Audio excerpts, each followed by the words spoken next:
Chris Feistl, welcome to the show. Hey, Patrick, thanks for having me on today. First things first, I have to thank Steve Murphy, for the intro to make this show possible. If you are interested, I did interview Steve Murphy and his partner Javier Pena way back in episode 77, and I'll have the link in the show notes. And I got to know both those guys, and you can't meet nicer dudes. I was just blown away by they could be very pretentious and whatever, but they're just so down to earth and such nice guys. It's amazing. Yeah, huge shout out to Murph and JP for hooking us up for the interview and making this happen. I work with both of those guys and still talk to them, fairly often. So they are great guys, just as you described. And yeah, it's nice to have them hook us up like that. Yep, and of course, yeah, Murph's podcast is Game of Crimes, where I think, yeah, it's usually twice a week. He's got a part one and a part two. Usually, they come out on Mondays and Tuesdays. He interviewed you how many times? Oh, I've done a couple things with Steve. Okay. Yeah, so probably two years ago, maybe. Okay, very cool. So let's dig into you, Chris. Can you tell us how you started in law enforcement? And that was a tender young age that you became a cop, right? Yeah, and it was almost by accident because the summer of my junior year in college, I was 20 years old and I got an internship for, let me back up. I went down to the Jersey Shore just to hang out and, do a little surfing, hang out on the beach. And I figured, well, while I'm here, I got to support myself, so I need to get a job. And so I looked around, looked at a couple different places, and someone that we ran into said, "Hey, you should go down to the municipal courthouse. I hear they're hiring summer police officers because, on Wildwood and the beach and a lot of those summer communities on the Jersey Shore, the population swells during the summer months. So Oh, they sure. hire what they called back then, seasonal or special police officers. Hmm. So I looked into it and started pay was like a whopping $5 an hour, uh, which I thought was pretty good at the time in 1984. But then I started thinking, I'm like, you know what? I wonder if I could parlay this into an internship while I'm in school. So I talked to one of my professors there, Mr. Cotter, no relation to Welcome No, Back, I was just Cotter. gonna And say you have a teacher yeah, called Cotter. Come on. uh, oh, he was no, it's a true story. He was a great guy. He was a retired NYPD Oh, okay. guy. So he said, yeah. So I parlayed that into an internship, which I got credit for college, which was cool. But while I was there, I met a girl in a bar. It's a place called the Fairview down in Wildwood. So anybody who's of our age will surely remember the Fairview. And anyway, got into a conversation, and she wanted to sell methamphetamine. So Oh I was shit. able Okay. to work an undercover deal while I was there, and that really piqued my interest to getting into law enforcement because initially I was going to go to law school and I wanted to be like a sports agent, negotiate contracts for professional athletes and stuff. But that internship in law enforcement and working undercover really got me into the law enforcement world, and I started looking at the DEA and CIA and stuff, and ultimately I applied to DEA and got hired. Now, most of the time, well, let's back up. How old were you when you did the cop job in at the Jersey Shores? I started Like, when I was 20. So, wow, that's so young. which it blows my mind Yeah. that at 20 years old, I was carrying a gun. I went to a 1 week police academy Oh, where 1 week? 1 week where you qualified. They went over some of the Jersey laws and statutes. And boom, there you were. You were either out, walking a beat with a partner or driving around in a car or squad. So I look back now and look at the liability and everything with that. I'm like, there's no way that would happen now. But Wow. yeah, it was pretty cool times. Yeah, I have a friend. He's got a podcast called Things Police See, called Steve Gould. And it was around the same time, and he did the same thing that you did. He was like an auxiliary police officer or whatever they called them back then. And he said he was very young too. He was like 20, 21 years old. He says, I can't believe they gave me a gun and a badge. Yeah, and legally, technically, I couldn't even go into a bar and drink because I was underage, because the drinking age was 21. So, Oh, but that's awesome. that was like a really, looking back, a great program because a lot of my friends, in law enforcement got their start doing the same thing, whether it was in South Jersey or Maryland or in Ocean City or other places where they had that program. So it really gave people like an intro into law enforcement. And, it kind of made you more like a better hire when you went to say you already had that police experience, even Yeah. though, it wasn't that great. So it was really like a very good stepping stone for people who wanted to get into the law enforcement field. So you went to college. What was your degree in? In criminal law, criminal Okay. justice, and I had a double major in political science or government. So, Okay. Now you graduated from college. Did you go straight to the DEA after that, or was there a pretty big gap, or how'd that look? well, unfortunately, it takes a long time to get onto, Oh yeah. a federal agency. So when it came time for me, I applied to DEA. I also applied to Virginia Beach Police Department at around the same time. Okay. But back then there were these massive hiring programs to get people on board quick. So in Virginia Beach, I went down and I did everything over a weekend. I took the written test and then you passed, and then you did an interview, then you did a polygraph test, and then they did a very short background. So within the span of 2 weeks or so, I was hired in Virginia Beach. Oh wow. Um, I so I went to work as a Virginia Beach police officer. I was there just shy of a year and a half, and that whole time I was just waiting for DEA to complete my background and get me processed. And Sure. uh, the one of the ways that I got it had it speeded up, which is it was ironic that I went on a call in Virginia Beach, and it was the alert tone came out, and again I was only 22 when I got hired in Virginia Beach full time, and the alert tone comes out, doo doo doo doo, and as oh shit, and then it's like respond here, DEA needs assistance with an operation. I was like, oh shit, I was only thinking it was something crazy. So Right. I bust my ass getting there, and then I find out when I get there, I almost killed myself getting in two accidents. That it was just for a prisoner transport. Ah. But as it worked out, my old FTO was there, and one of the people that worked for DEA was in the Norfolk office. She was a prior Virginia Beach cop, and he said, "Hey, this guy will be working with you soon," referring to me. Yeah. And she said, "Like, what are you talking about?" She says, "Oh, he applied to DEA. He's just waiting to do his physical or his PT test, and he's waiting to get hired." And the recruiter for DEA happened to be on scene, because back then you were multitasked and you were Right. doing all kind of jobs. It was collateral duty.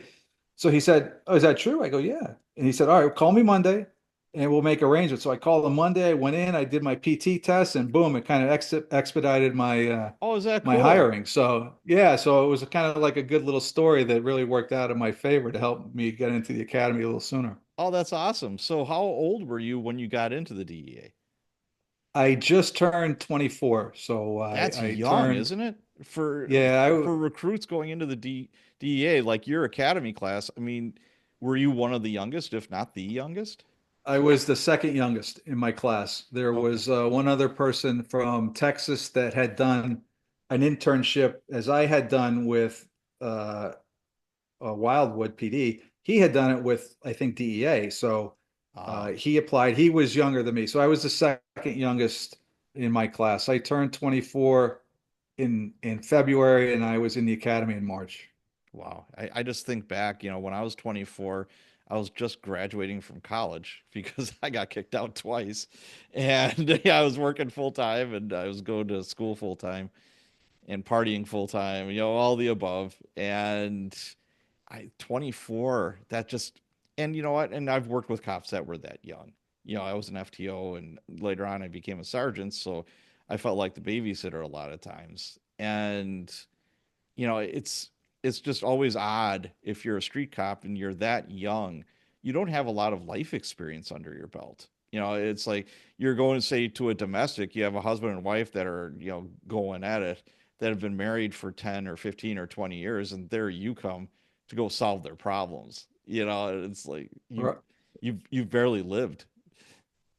Yeah, no, you're absolutely right. But looking back at doing that internship and being, even though it was a seasonal or special police officer for a total of over a year, maybe a year and a half, and then working a year and a half in Virginia Beach.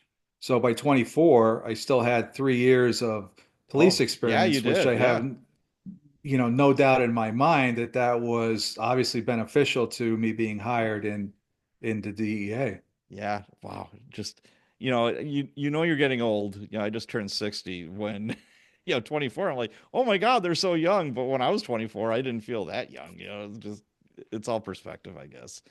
Yeah, So, and we'll get back to that maybe later on in the podcast, that youth comment, because it's you're right, and there's a scene in the book where I describe, actually meeting with some people, and obviously they were, these high level cartel members that were concerned, maybe not concerned, but definitely questioning, like, dude, you guys are kids and you're yeah, here trying to, bring down the Cali Cartel. So maybe we can get into that a little later. But yeah, you're absolutely right. sure. Now, any family members in law enforcement? No, zero. It was, kind of a surprise to my family and a lot of my friends I was gonna that say, yeah. when I went in, because they all knew that I wanted to go to law school. And then, what brought about such an abrupt change by, looking into law enforcement. And then, of course, you have to go back and tell them the story and everything. But yeah, no, nobody in my family involved in law enforcement. Wow. Now, what did your folks say when it's like, yeah, I'm gonna join the DEA? What do you think, mom and dad? Again, surprise, it's like, what? Where did that interest come from? And Uh, but my dad was always, my mom was like, "Oh my God, that's dangerous. You shouldn't do that. Go into something safe. Be a Right. doctor. But my dad was like, "Hey, do something do something you like. Find something you like. Find something that you're good at, and stick with it. And whatever it is, do the best possible job that you can in that. If you're like he always tell me, if you're a bus driver, if you're a janitor, then be the best damn bus driver, janitor that there is." So he was very supportive of me, going into that drastic change, because my dad was a teacher, Okay. right? So he's an academic. He had a master's degree, he had his doctorate degree. So, initially law school, he was like, that's great, higher Yeah. learning, higher education. So, but then, he was good with the shift though. Okay. And then, we fast forward a little bit, and your first assignment as a rookie DEA agent was in Miami, correct? Right. Now, did you choose that, or how did that work, or did they choose that for you? Because usually, I would think as a rookie like that, you don't have a lot of say into where you're really going to ship you off. So there's a couple of reasons as to why I chose that. One is I'm from the Northeast and I hate the cold weather, so I wanted to get as far away from the cold and snow as possible. So I wanted to go south. So in the academy at the time, and they've changed it various times throughout DEA's history on how they determine who goes where, but back then when I was going through, you submitted a list of 5 places that you wanted to go to, Also, like a and wish they list. like a wish list, Yeah. exactly.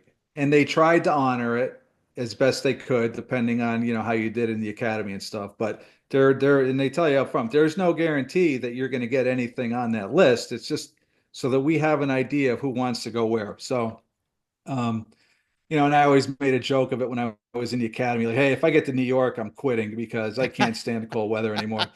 So, so when I submitted my list, I put in this particular order, my 5: Miami, Fort Lauderdale, West Palm, Tampa, and Fort Myers. So I think they got the picture that I wanted to go to Florida. But the other reason why I wanted to go to Miami was, look, it was the 80s, right? Right. It's the home of the cocaine cowboys. It's the Yep. home of Miami Vice, right? It's the place to be for drug law enforcement in the 80s. It's the Mecca, right? So uh, Miami Vice had put such a spotlight on Miami during that time. And I remember even watching the show, like, man, that's what a great place to live and to go, and diving and beaches and great restaurants, beautiful women, and plus it was the place to work for DEA. So that's where I wanted to go. I mean, you're gonna, like someone used to tell me, like, you want to hunt bear, you got to go to bear country, right? So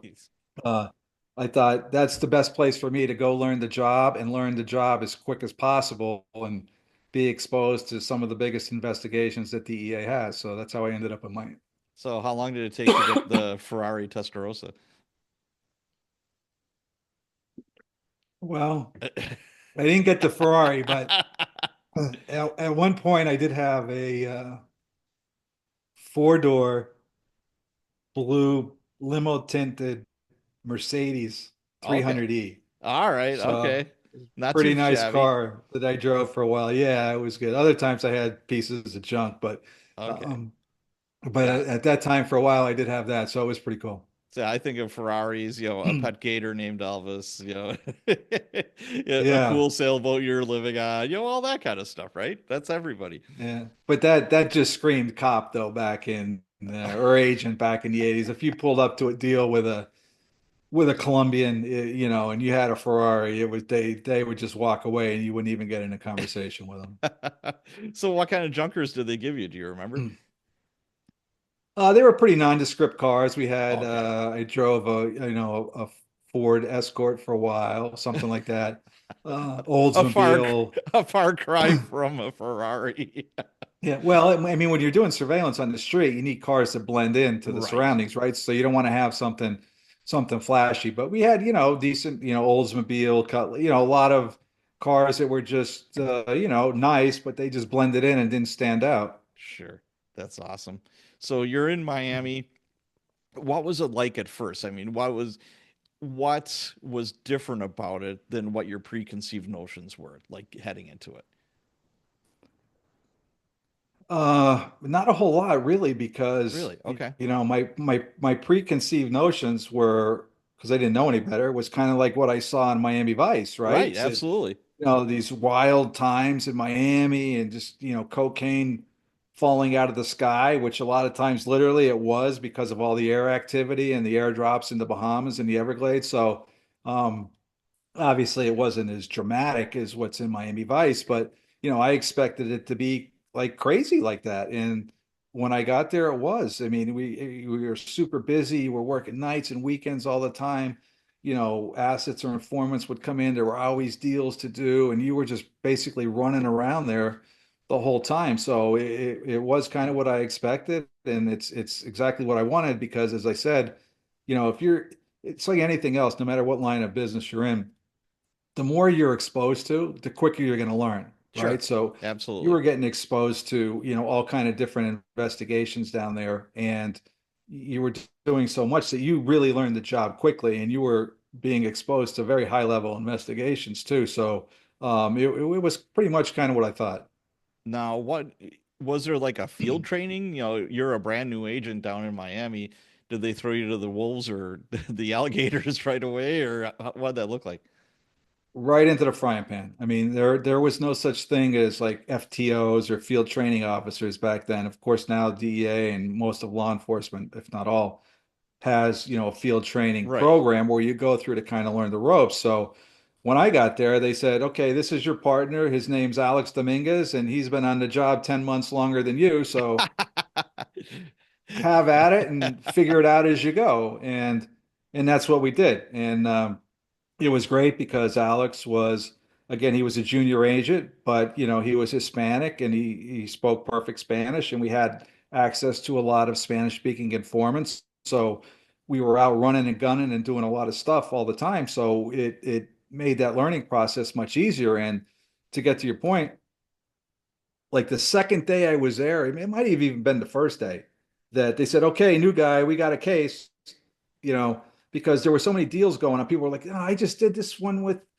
I'll make up a name with Mario Yeah. yesterday, and then I did this one with Jose the other day, and then so it's like, okay, new guy, this is you. So the first day or two I was there trying to go out and do like a 5 kilo or 10 kilo buy bust on the street, and it was like, wow, I was thrown right into the fire. Wow. So what did a and I hate to use the word typical or normal day look like for you as a rookie agent with the DEA? Well, it's kind of just like that. It would be, an informant would call up and get, hey, I have this deal set up, and we would go out and, knock that deal off. Sometimes you do another deal that same day, or, every day was kind of different. We were also the collateral duty for the clandestine lab group, so we responded to, meth labs, and meth was pretty big labs there. And even before they outlawed ether in the US or in Florida, there were a lot of cocaine labs too. So we had that joint responsibility. But, every day brought something new. Sometimes you didn't know what to expect because it would just happen so quick. Hey, I got this deal set up at 2 o'clock, an informant would say. So we'd run out and do that. Other times, depending on the cases that you worked, if you had these long term, and eventually I got into working a lot of maritime international smuggling investigations that, they spanned, months, if not even longer, a year. So if you were working the long term cases like that or wiretap cases, that was a whole different thing of what to expect. But Miami was great in that because, like I said, you got exposed to all kind of different investigations there. So how many hours a week were you working? Uh, I mean, sometimes you were working 6, 7 days a week. There was no rhyme or reason. Just whenever things were available. And, again, you can imagine the late 80s, there was stuff going on all the time. And plus, as the collateral duty for the clandestine lab group, you could get a call sometime and say, hey, they just found a lab up in North Florida.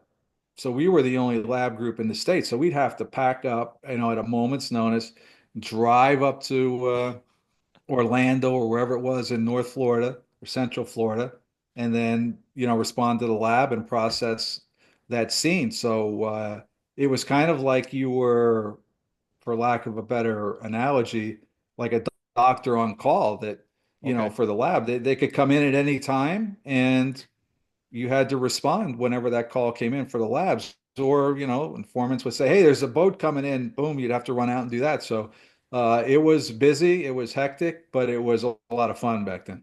So what's the motivation for these informants to be telling you guys all this? Are they working off a their own deal with the DEA or whoever, or is this paid informants, or what did that look like? Both. You had like we call it, the mercenaries that would just do it for the money. Yep. And then you had other people that were arrested that were trying to work off their beef, as we always say, or try to get their charges reduced or, get a lesser sentence. So it was a combination of both. So, you're going through all this, you're learning a ton because you're doing it. They threw you into the frying pan. And I'm thinking to myself, it's like, how do you have a personal life? If you're doing all of this, if you're married, you have kids. I mean, I don't know, like where were you like in your personal life? I mean, trying to maintain a relationship or something, I would think would be pretty difficult. Well, I was single. Obviously, I was young when I was in Miami, so I was single the whole time I was there.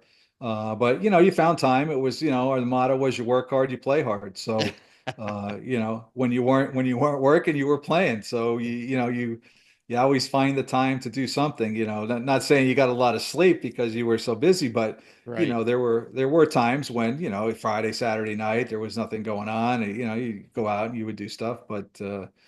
Yeah, it's sometimes it was hard though. Sometimes you were working, sometimes you just get that call and you pack your bag and you were gone for a couple of days on a lab or to come back. So Yeah, but I again, think it was fun though.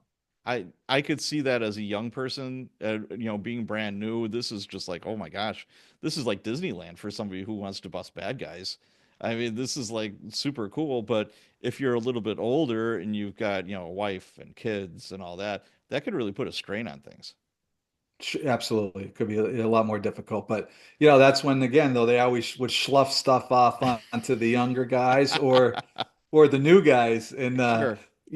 and back then seniority was everything. I mean, you know how it was with the PD. Oh yeah. You had an agent that was there for 20 years. I mean, he got away with a lot more stuff than you did. And my first GS when I got there, his name was Dennis, and he was very big on seniority. And he always used to come out of his office, and he pulled up his pants, and he'd say, "Who's available?"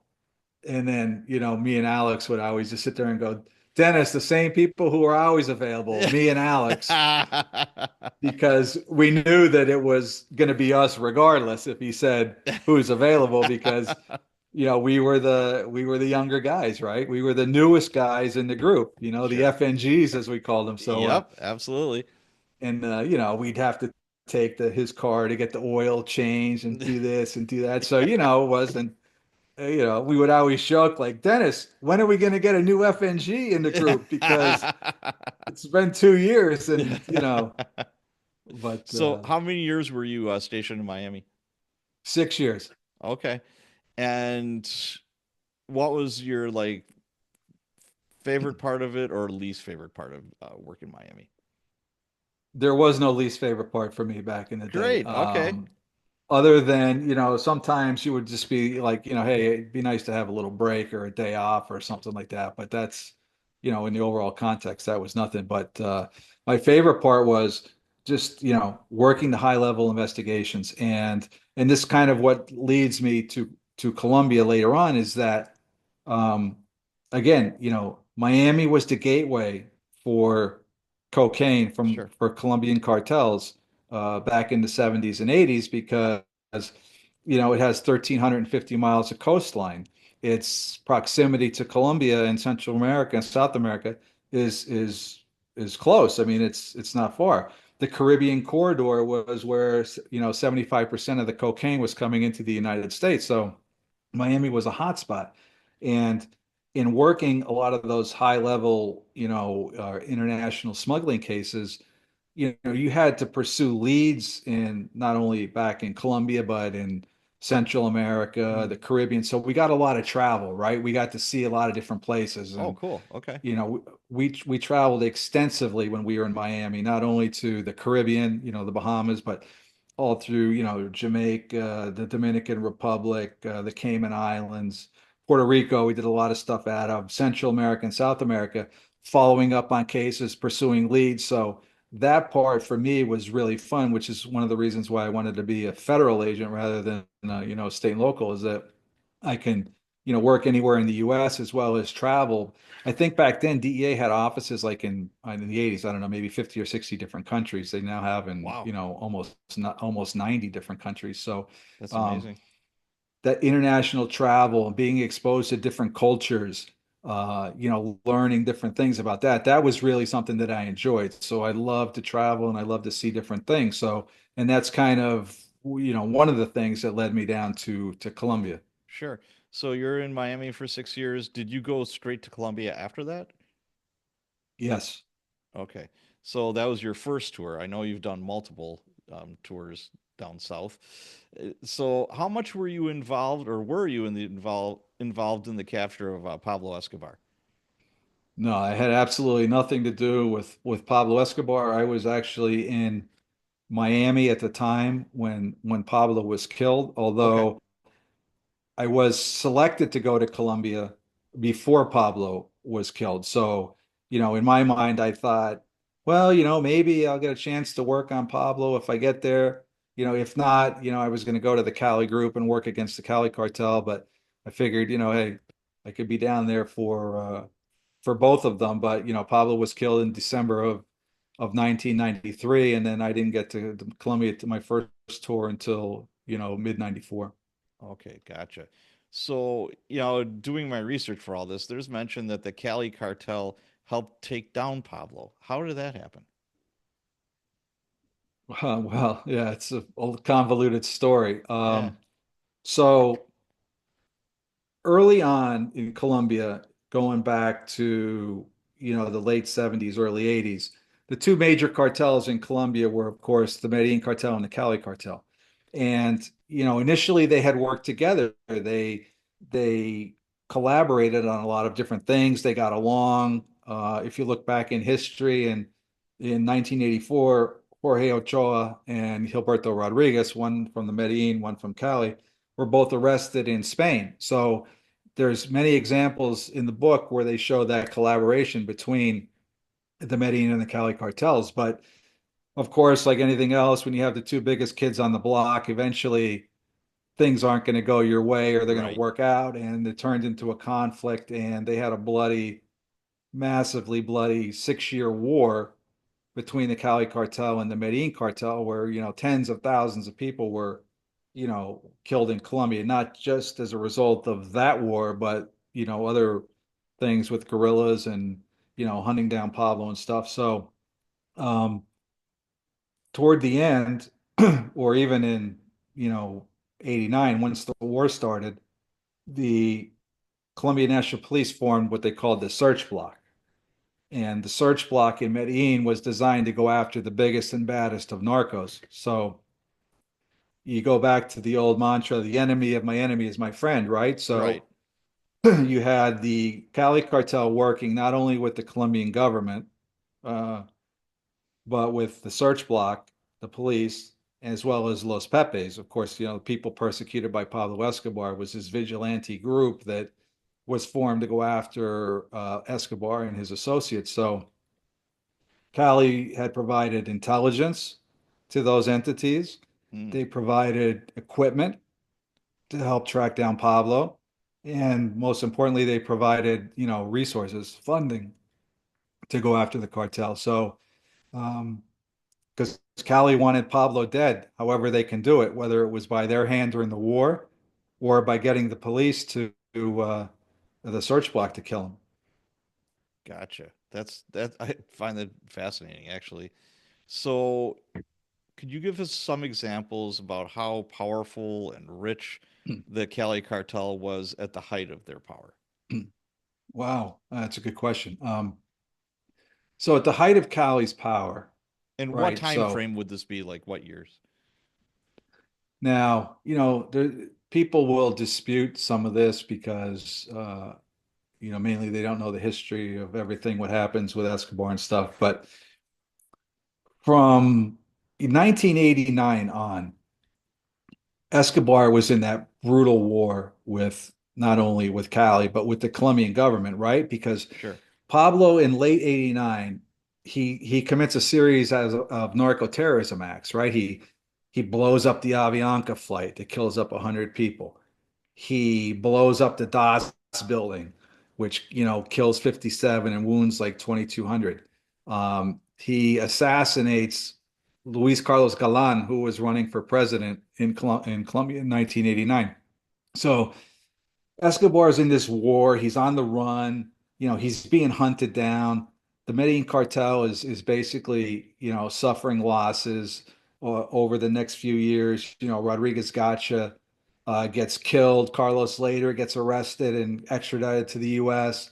The Ochoas surrender in Colombia. So Pablo's basically on an island, starting in that 89 time frame, the Mm. 90s. And then, he surrenders to the Colombian government in mid 1991. He goes into Catedral, which is the prison, not designed to keep him The out, resort, but yes. right, designed to keep his enemies from coming in, right? Right. So, and then he basically after kills Moncada and Galeano, he basically walks out the back door in July of '92, and then there's another massive manhunt on. So all that time when all this is going on, Cali is really starting to come to the forefront, and they're doing it quietly because every resource of the U.S. government and the Colombian government is going after Pablo, right? Pablo's an enemy number one. He's the narco terrorist. So Cali is gaining market share, so to say. And so by their height, they're controlling 80 to 85% of the cocaine that reaches US soil and up to 90% worldwide, right? So they're dominating the cocaine trade on 6 continents. And if Antarctica had a cocaine problem, it would have been 7 continents. So, um, Well, let me ask you this, like what would that equate to? Like poundage or like how much are we talking?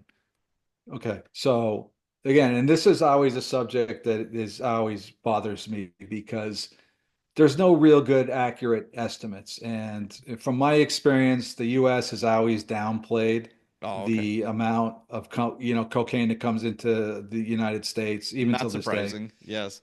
Yeah, when one they downplay it because they don't want it to seem that it's that massive of a problem, and two, it's hard to estimate, right? You can't get Yeah, real good figures with that. And they have all these different programs, which I'm not going to get into because some of them are classified that sure. they try to determine how much coca production is there, but there's a lot of things that go into that and why it's not accurate. So the initial estimates were by the US government. I think it was like 350 tons of coke that Cali was doing. But um, and I can go and give you examples. So if you equate, and again, I'm not a math major, but if you take 350 tons, for lack of a better number, make it rounded, you're talking about, say, 30 tons a month, right? God. Now, Wow. in my opinion, Cali was doing much more than that. I mean, you Okay. have these massive seizures in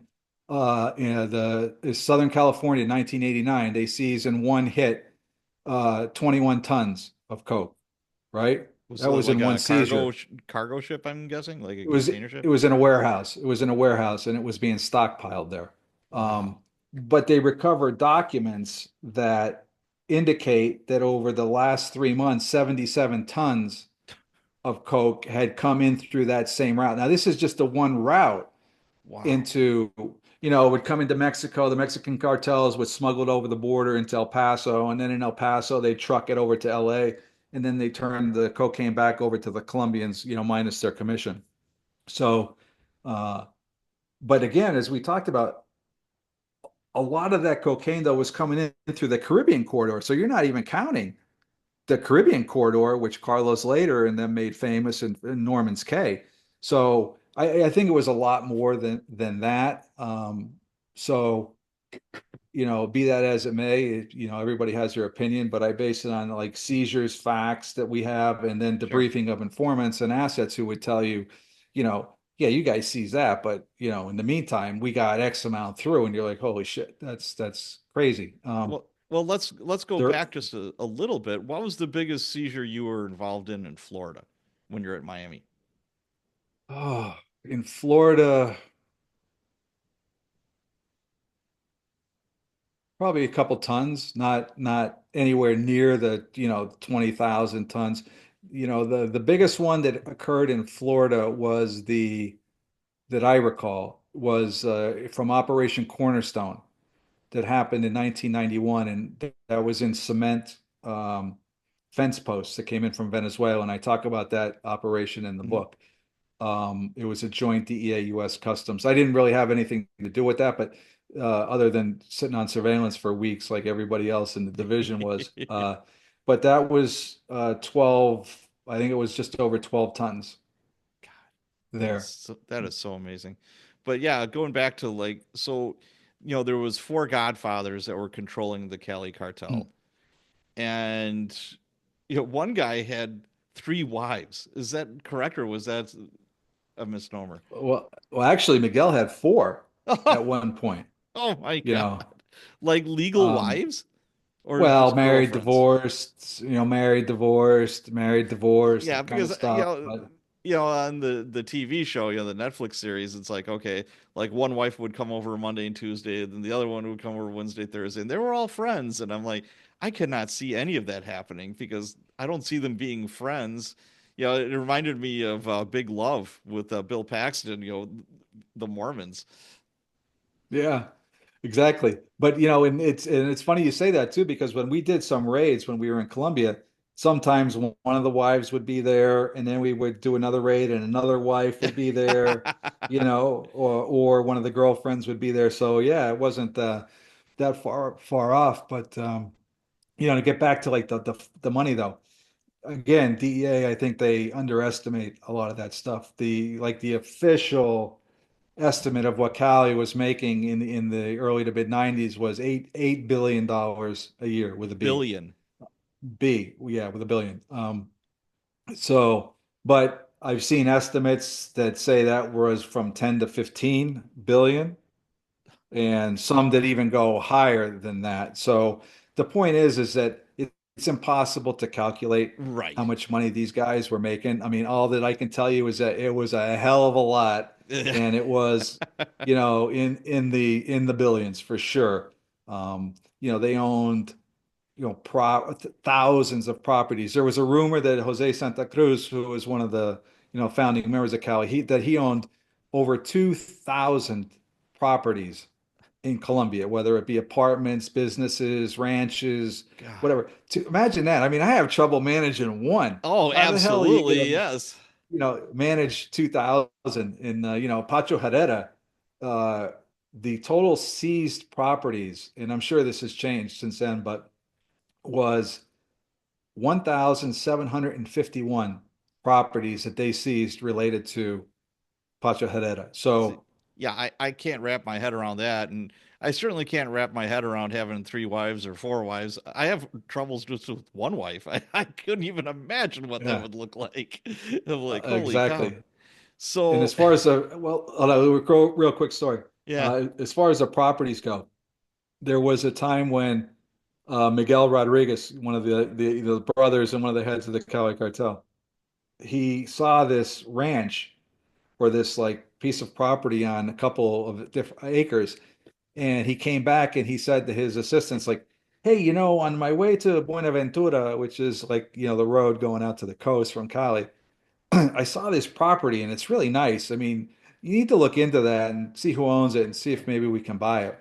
So, the guy goes out, he does his research, and he comes back and he says, Senor, I have bad news for you. We can't buy that property. He's like, why not? I really like that property. He goes, because you already own it. So these guys had so many properties, they didn't even know what they owned.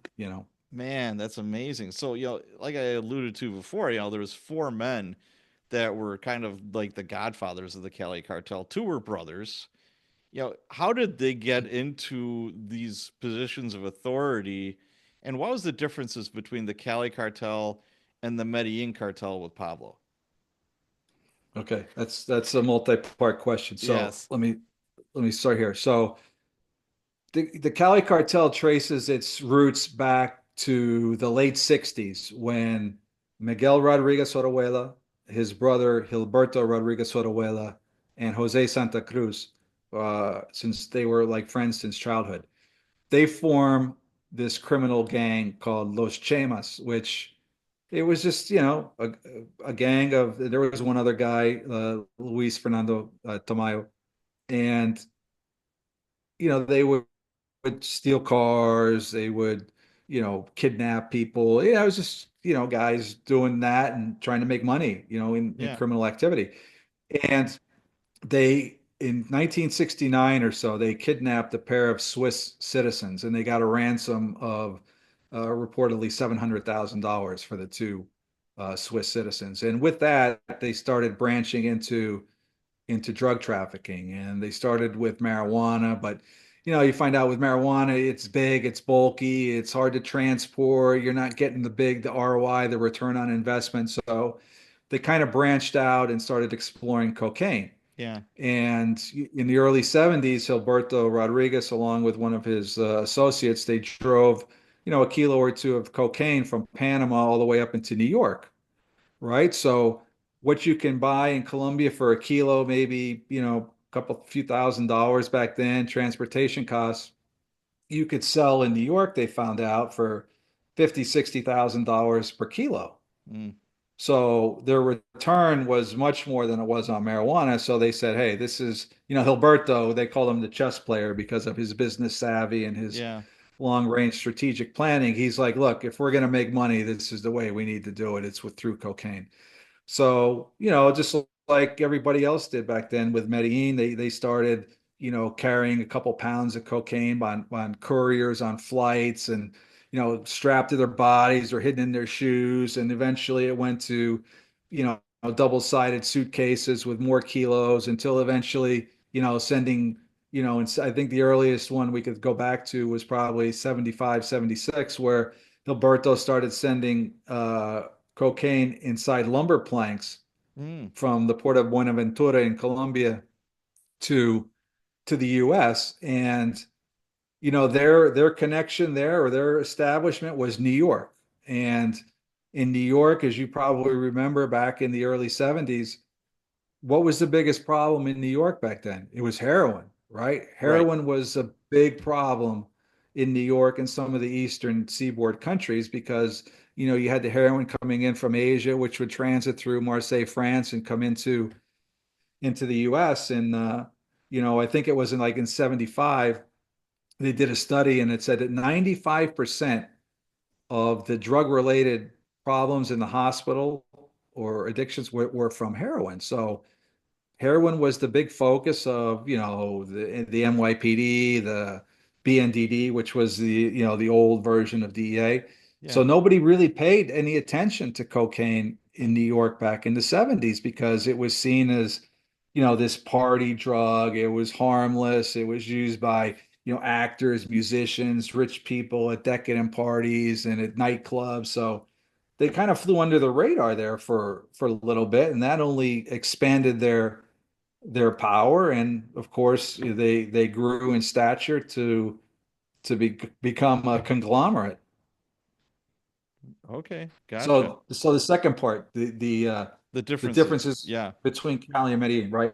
So as we've kind of pointed out earlier, Medellin, especially Pablo, where their MO was what? Violence, intimidation, threats, murder, narco terrorism, right? They're assassinating Rodrigo Lara, the Minister of Justice in '84. They're assassinating Galan, a presidential candidate. They're blowing up the Palace of Justice. So they were high profile, violent, kidnapping people. And of course, that's why the Colombian government basically declared war on Pablo and the Medellin cartel, was because of all that violence, where Cali was much more strategic, right? They were a lot more low key.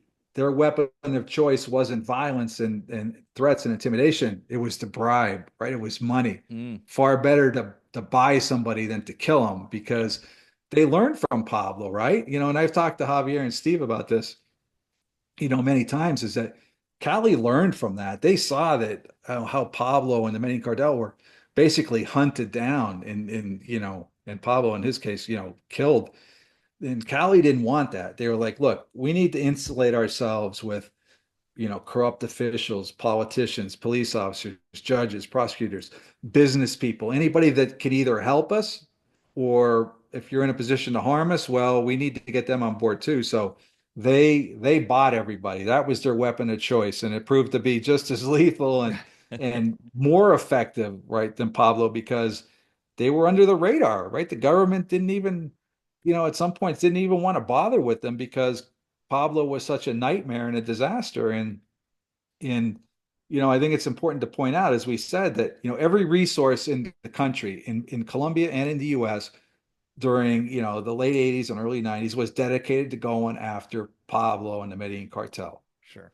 And meanwhile, Cali was in the shadows, right? Nobody was bothering them, and they fortified their infrastructure, fortified their counterintelligence base, their communications. They bought people. So by the time they became the new public enemy number one or a new adversary, they were so sophisticated and so advanced that there was a major intel gap into going after those guys. So Cali was more business-like. They owned a lot of businesses. They portrayed themselves as these elite businessmen, bankers. They rubbed elbows with the highest level of politicians, where Pablo was trying to kill them all. Cali was hanging out with all of them. So those are just a few of the differences between the two. Yeah, it seems to me like, Pablo was much more flamboyant than these the Cali guys.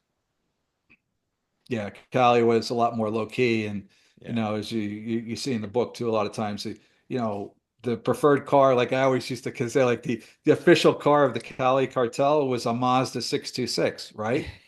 Very low Yes. profile. You Yep. see it on the street with tinted windows, and the two brothers could be driving in the back seat of that car. You wouldn't pay it a second. You wouldn't even give it a Right. second glance because Mazdas were very popular in Colombia at the time, and they were very nondescript cars, almost like our surveillance cars. And Sure. they didn't want to be flashy. They wanted to, kind of go below the radar.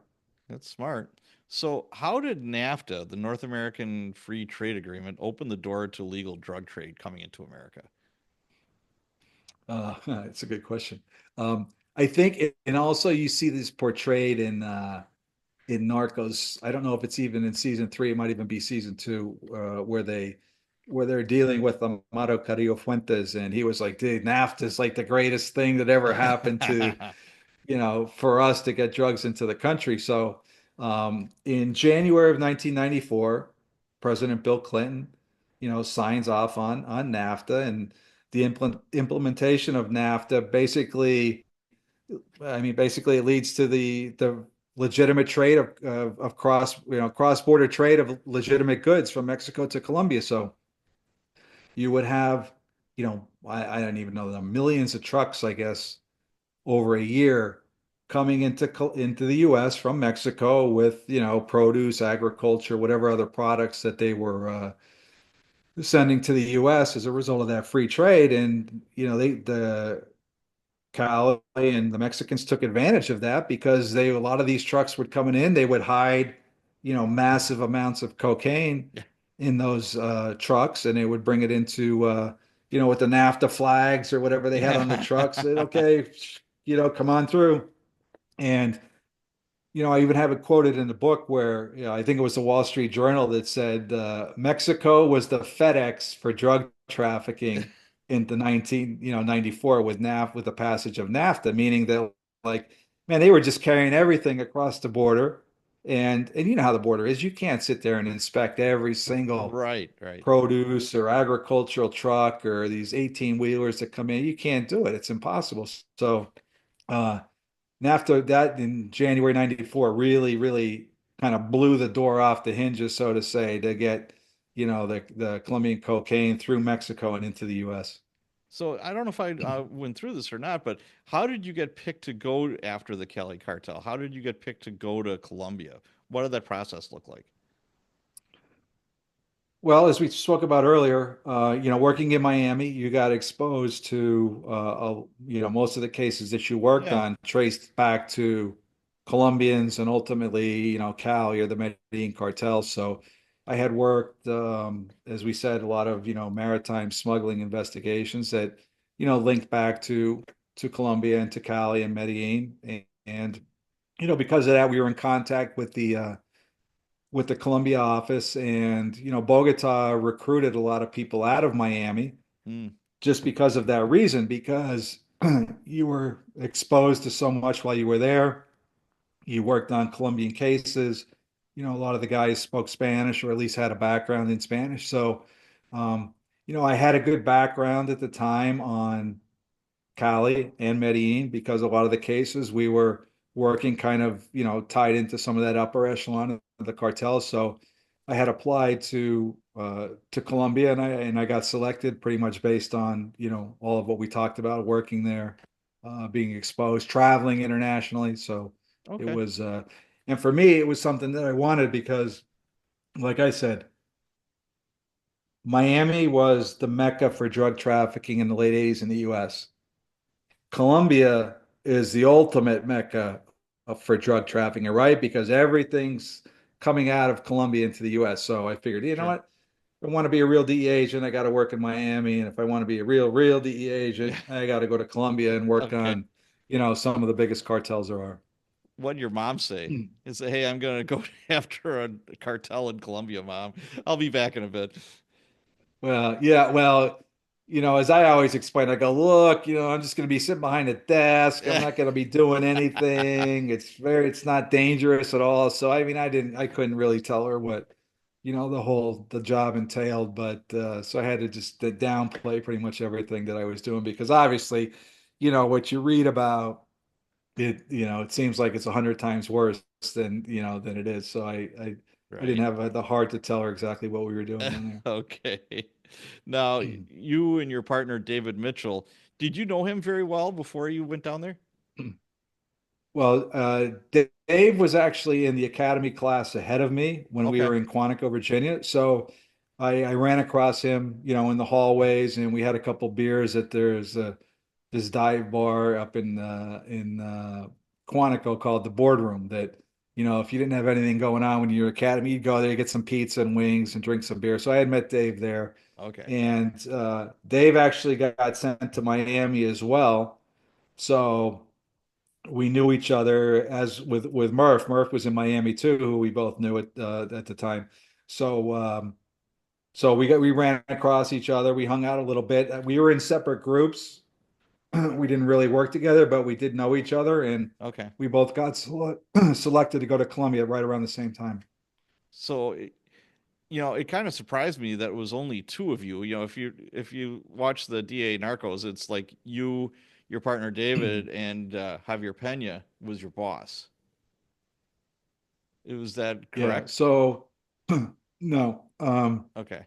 Javier was on his way out when we got to Colombia. He actually picked us up from the airport. He picked me up from the airport when I first got there, Yeah. and he left maybe a month or two after I got there. So, Oh, okay. Javier wasn't involved in any of the Cali stuff. But Oh, okay. and That well, makes I forget sense. the first part of your question. What was No, the I first was part of just the? I was surprised that it's only like the two of you or three of you that are Oh, tasked with this ginormous, thing to do. so back then, I mean, Colombia has gotten much bigger, obviously, personnel wise, since when we were there, but there weren't that many agents in Colombia at the time. I mean, I don't even remember the exact number, but it wasn't as many as you would think. And there was like the Cali group and there was the Medellin group. Yeah. And obviously, DEA's motto always has been, do more with less. If you need 100 people to do the job, DEA said, well, you can do it with 10. So that's just Oh, the way it was. And the groups were small. And two, ironically, two of the agents who were assigned to Cali, as you saw in Narcos season three, they got their photograph taken, which is a true story, when they were in Cali. And the cartel knew who they were, where they stayed, where they ate, where they rented their cars from. And the photograph came back to the U.S. Embassy. And of course, you know how, in law enforcement, everything's a knee-jerk reaction. It oh, was like, yes, oh it my is. God, Yes.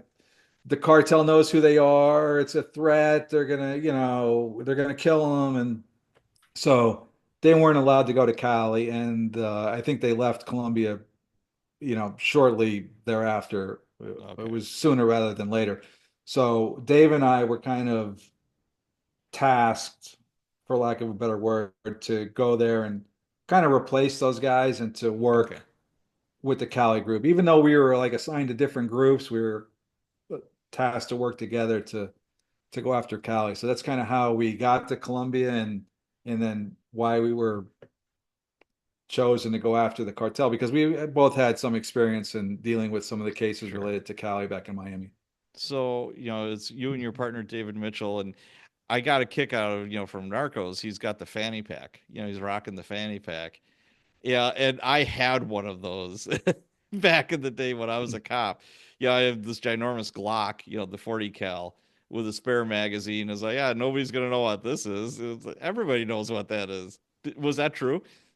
He did have a fanny pack, and I think everybody did at some point.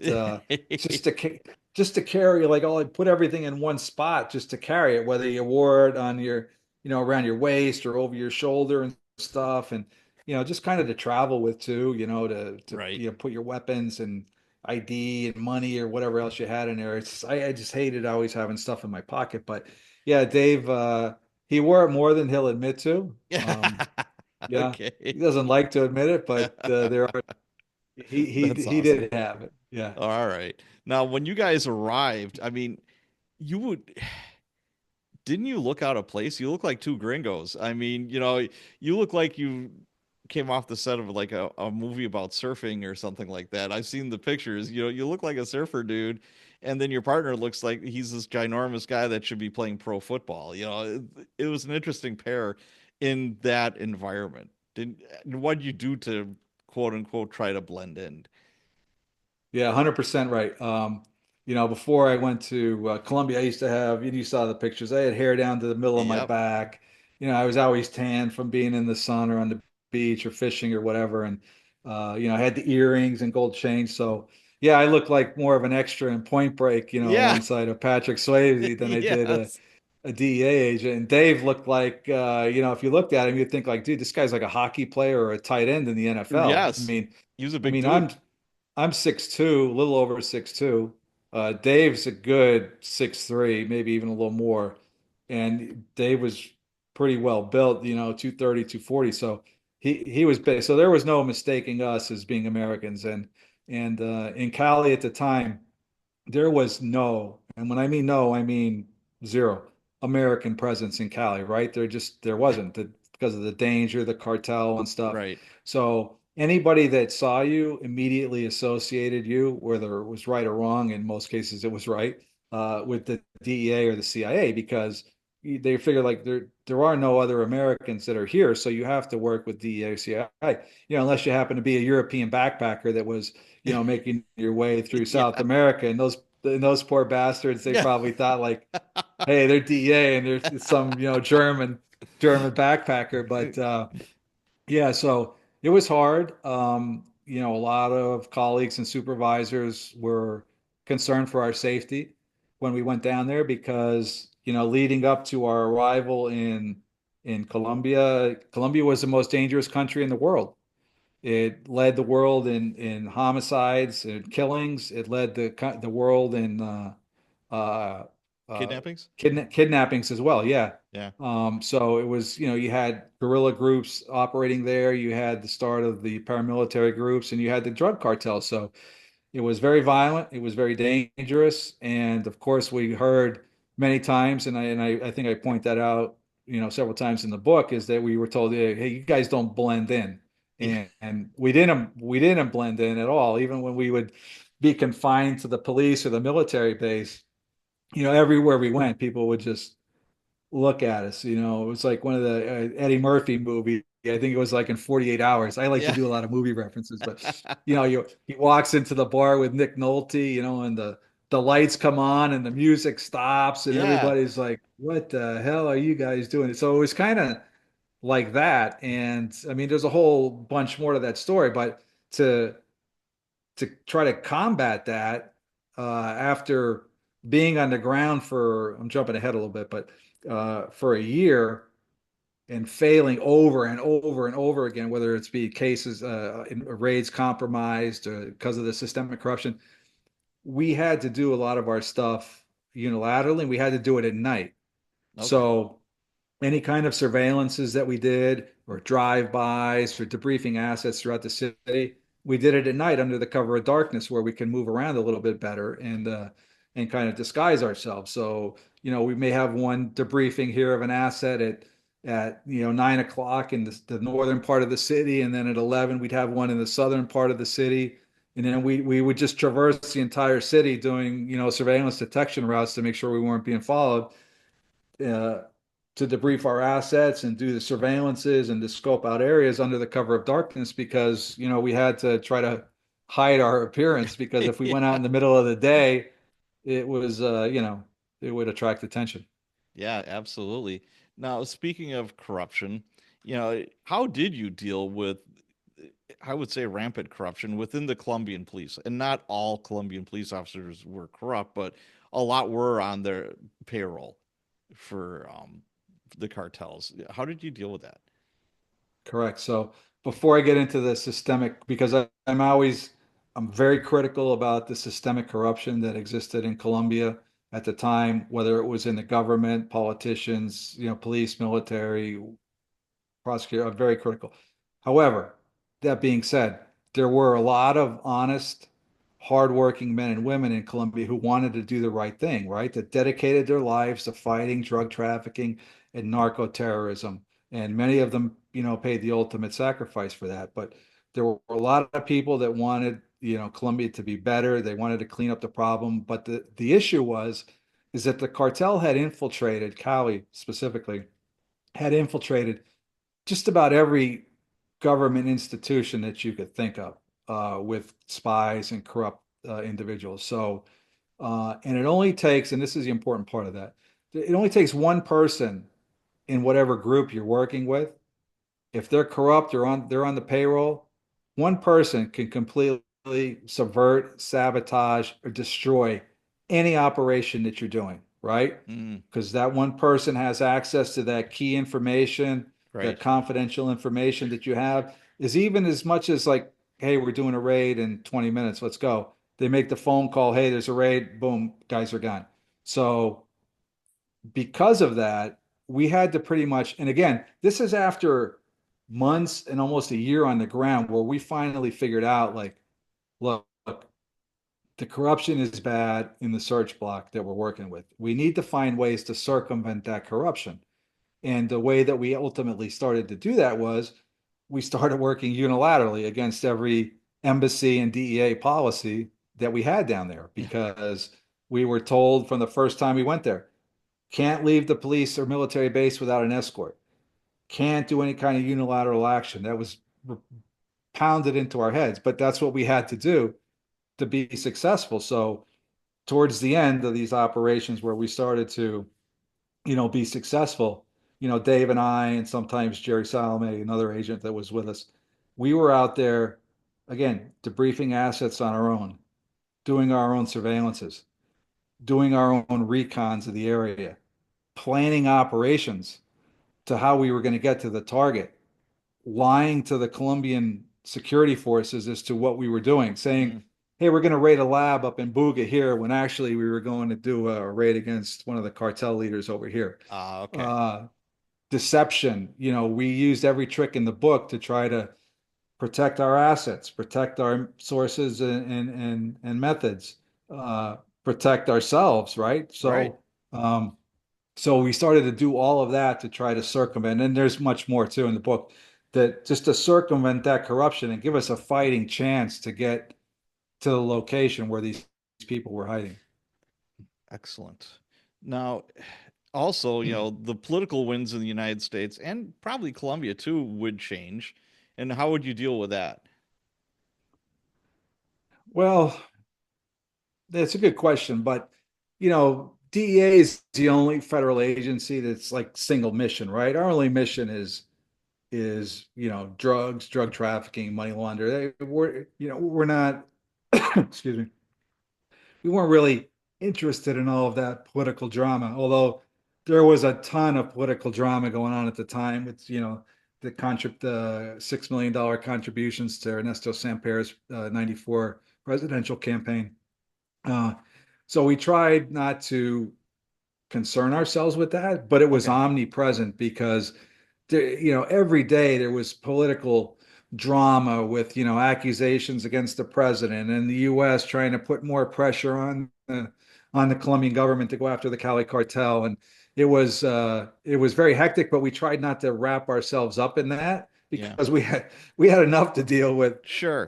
trying to go after the cartel. But there was a lot of political drama and intrigue and pressure from the U.S. being placed on the Colombia to and for us actually to get results, right? To go after the Cali because you go back to Elaine Shannon's 1991 Time magazine article, on the cover you may remember it's like, you know, Cocaine Inc., the new Yep. kings of cocaine, and so everybody knew that they were the new guys. They were the biggest drug cartel in the world at the time. So there was a lot of that drama, but we tried to just do what we had to do. Now, who was the president of the United States when you were going through all this? Clinton. It was Clinton? Okay. Yeah. Now, how much support did you get, or was there any threats of, it's like, you know what, we're spending way too much time and money down here. The war on drugs just isn't working. Let's just scrub this or come close to scrubbing it. How close did you ever come to that? Well, I think it came a lot closer on the Colombia side because, and I'll answer that first, because Colombia and the president, they wanted DEA out of the country, or they wanted to really restrict our activities in the country because of a Sure. lot of things that were going on. So we had to constantly deal with that. There was even at one point in mid 95 where the he would have been at the time the Minister of Foreign Affairs, sent a 4-page document to the ambassador trying to really limit what DEA could do in the country, right? They can't do this, you can't do that. We have to know this, we have to know that. So they were trying to pretty much handcuff us to what we can do in the country. But as far as the US, though, they were very supportive. But you always have those people, even today. They're always going to grumble about we're spending too much money in Colombia against the drug war. Right. It's a failure. What has the money produced? So you try not to concern yourself with that. I mean, our mission at hand was X, to go after the Cali cartel, and that's what we tried to do. But we had the backing of the full 100% backing of DEA as well as the Department of Justice on that. Okay. Now, when you were going into it and when you were in this operation, what was your end game? What was your goal? And what was like your plan to get to that goal? Well, the goal is one to, reduce the amount of cocaine that's coming into the US, and two, to completely dismantle the Cali Cartel, which would include the arrest of the four leaders, as well as the arrest and dismantlement of the lieutenants and everybody, on down, which was, a huge task because the Cali Cartel had thousands of people, Right. that would work for them. But, if you're able to decapitate the heads, that was a good start, and the rest of the organization would eventually, either crumble or, which you saw also, get sucked up into another drug cartel because there's always, just like in business or whatever else you do in life, there's always somebody, let's do a sports analogy, even better. There's always somebody waiting in the wings to take your place, right? If you get hurt or you retire, there's always that up and coming star waiting to get there. And it's the same with the drug traffickers, in these cartels. You take out one, and like in Hydra in the Avengers, take out one, two more appears. Yeah, on a smaller scale, when I was a cop in Milwaukee, when I started in 95. So we call it the crack wars. Everything was about crack cocaine back then. And there were the feds got involved and they did RICO cases on the south side, and the south side was primarily all Hispanic gangs. There was Latin Kings, Spanish Cobras, Mexican Posse, etc. And they did a fantastic job, and most of the drug trade was like stopped overnight. Well, the north side gangs, the gangster disciples, the vice lords, etc., is like, ooh, there's an opportunity. So they crossed over the freeway, and all of a sudden it's like, oh, I don't remember seeing this guy here before. And there was a vacuum. So boom, like almost overnight, those other gangs would just move in and continue, prostitution, drugs, et cetera, et cetera. So they made these great cases, but it almost felt like it was for nothing because the same shenanigans were afoot. It was just different faces, to those. So I think that would be kind of tough. But looking back, I wanted to talk to you about the Cali KGB. I found that very interesting. Can you explain what that was and how you combated it? So the Cali KGB is obviously a reference to the, secretive Russian security agency back in the day, the KGB. And, in the early 90s, the DEA and the CIA started referring to Cali's intelligence and counterintelligence arm as the Cali KGB because of their sophistication and how they went about recruiting, corrupting, and even times blackmailing, politicians or government officials to do their bidding. And I'll give you an example. There was a colonel that and I talk about this in the book pretty extensively. There's a colonel that it was Dave, when me and Dave first went to Cali, he was our first contact that we had. He was a colonel in charge of the military search block that went after the Cali cartel. And they had tried to bribe this guy. He was stand up. He reported everyone. They threatened him. They threatened his family. Didn't have any effect on him. So since they couldn't buy him and they couldn't discredit him, they they tried to blackmail him, Sure. and they basically did the old honeypot trap. They ran a girl into him and basically set him up. Got compromising photos and a video of him, and ultimately blackmailed him. Tried to blackmail him to get him out of the way because he was a detriment to them. He was a problem for them. They couldn't corrupt him, and he kept coming after him. So so that was part of the reason why they call them the Cali KGB. Also because of their sophistication, and we could probably talk about this part for hours, but their level of sophistication and how they had that city of Cali locked down was incredible. Nothing came into Cali, nothing came out of Cali, and nothing moved Yeah. inside of Cali without these guys knowing about it. And what do I mean by that? Well, in during the war with Pablo, as we talked about, Cali had bought this state-of-the-art IBM AS400 mainframe computer. So as I look in the flag at the flag behind you, it reminds me of that because it was 7 feet high, Wow. 4 feet wide, cost well over $1 million at the time in the early 90s. And there were only a handful, if that, of them in the United States or throughout the world. And Cali was able to get one, and they had, and it was ultimately seized by the colonel that I just spoke of Yeah. earlier.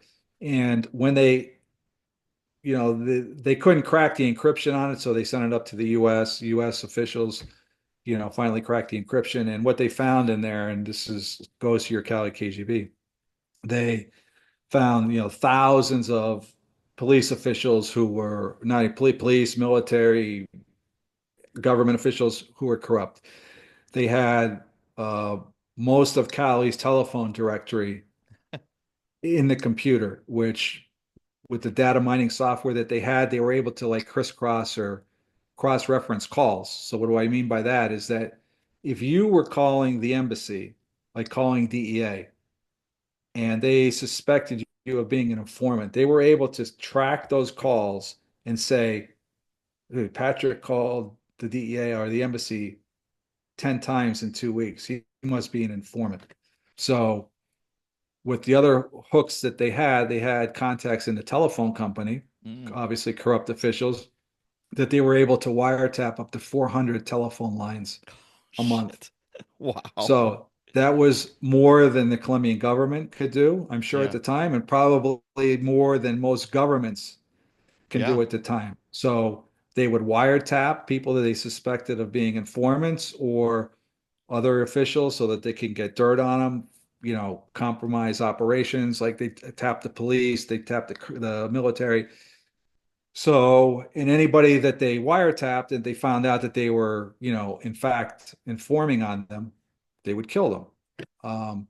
They had the entire motor vehicle registry of Colombia in that computer. So, and this Wow. goes back to the war with Pablo. Hey, there's a suspicious vehicle outside Gilberto's house. They would run the tag. If it came back to like somebody associated to the Medellin cartel or a Medellin operative, or even from Medellin, they'd have their security people stop the car, question them.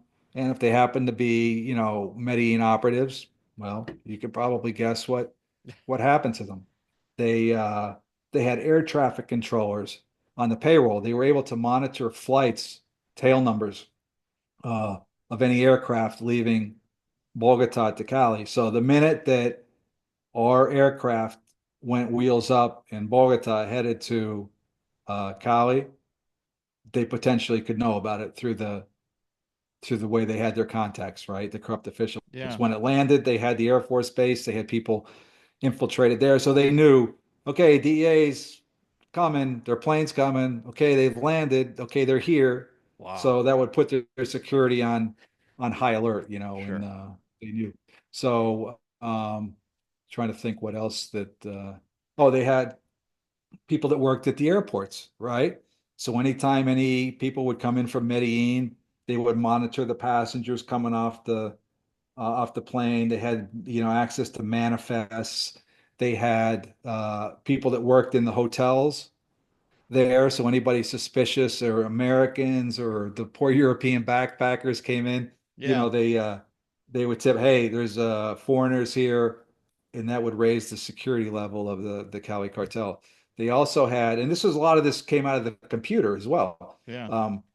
They had up to some estimates 5,000 taxi drivers on the payroll, and they were their eyes and ears in the city. So not only if they picked up a foreigner, like we said, that would immediately get back to the cartel, but they had a lot of these taxi drivers on the payroll that would just sit outside or near the exits and entrances to the military and the police bases. So anytime, Hmm. covered transport troop trucks left, they would report, hey, some kind of military operation is on the way, and that would make its way through the Cali KGB Ah, back to the okay. leaders. So So, and there's a lot more to that. I'm just trying to give you the Yeah, 30,000, but sure. they had that entire city completely wired, and it was literally like operating behind the Berlin Wall because it is nothing moved in there without them knowing about it. Wow, that's amazing.